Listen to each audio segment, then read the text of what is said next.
Students இன்றைக்கி நம்ம பார்க்க போகிறது 10th standard maths chapter 5 coordinate ஜியாமெட்ரியில் எக்ஸசைஸ் 5.3ல தேர்ட் சம் பார்க்க போகிறோம். தேர்ட் சம்மில் என்ன கொடுத்துருக்காங்கன்னு பாருங்கள். Find the equation of a line whose inclination is 30 degree and making an intercept -3 on the y-axis.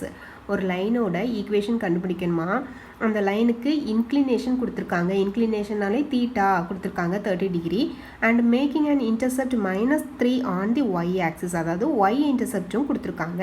அப்போது ஒரு தீட்டா வேல்யூலேருந்து நம்ம ஸ்லோப் கண்டுபிடிச்சிடலாம்ல, அப்போ ஸ்லோப்பும் கொடுத்துருக்காங்க இன்டர்செப்டும் கொடுத்துருக்காங்க. அப்போ நம்ம இந்த ஈக்குவேஷன் யூஸ் பண்ணுறதுக்கு என்ன ஃபார்ம் ஈக்குவேஷன் கண்டுபிடிக்கிறதுக்கு என்ன ஃபார்ம் யூஸ் பண்ணணும், ஸ்லோப் இன்டர்செப்ட் ஃபார்ம் வந்து யூஸ் பண்ண போகிறோம்.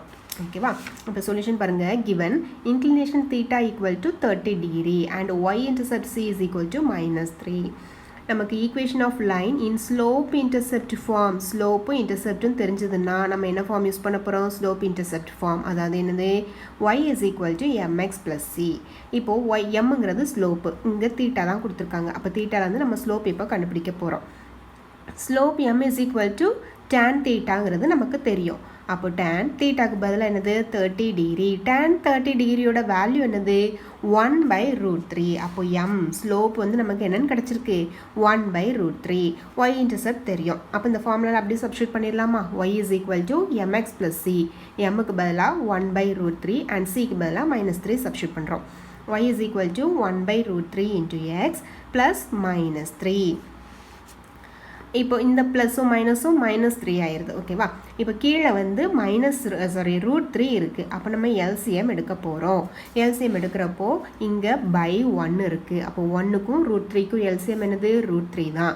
அப்போ இதில் √3 தான் இருக்குது. ஸோ இதை அப்படியே போட்டுடலாமா. 1 × x வந்து x ஆயிரும், மைனஸ் இங்கே 1 இருக்குது, நமக்கு எல்சிஎம் √3. அப்போது இதை √3 மாற்றணும்னா √3ஆல் மல்டிப்ளை பண்ணணும், மேலேயும் √3ஆல் மல்டிப்ளை பண்ண போகிறோம். 3 × √3 என்ன ஆகும், 3√3.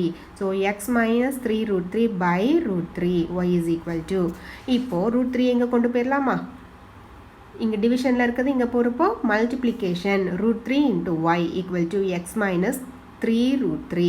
இப்போ எல்லாத்தையும் லெஃப்ட் சைடு கொண்டு வாங்க. எக்ஸ் இங்கே லெஃப்ட் சைடு வரப்போ -x ஆகும், இங்கே +√3 y அப்படியே தான் இருக்குது. -3√3 லெஃப்ட் சைடு வரப்போ +3√3 ஆகிருது ஈக்குவல் டு 0. இப்போ ஸ்டார்டிங்கில் மைனஸ் இருக்க வேண்டாம். ஸோ எல்லாமே சைன் சேஞ்ச் பண்ணிடலாமா. x -√3y -3√3 equal to 0. இதுதான் நமக்கு தேவையான லைனோட equation. therefore the equation of the line is x -√3y -3√3 equal to 0. ஓகேவா, சிம்பிள் தானே, புரிஞ்சுதா? தேங்க்யூ.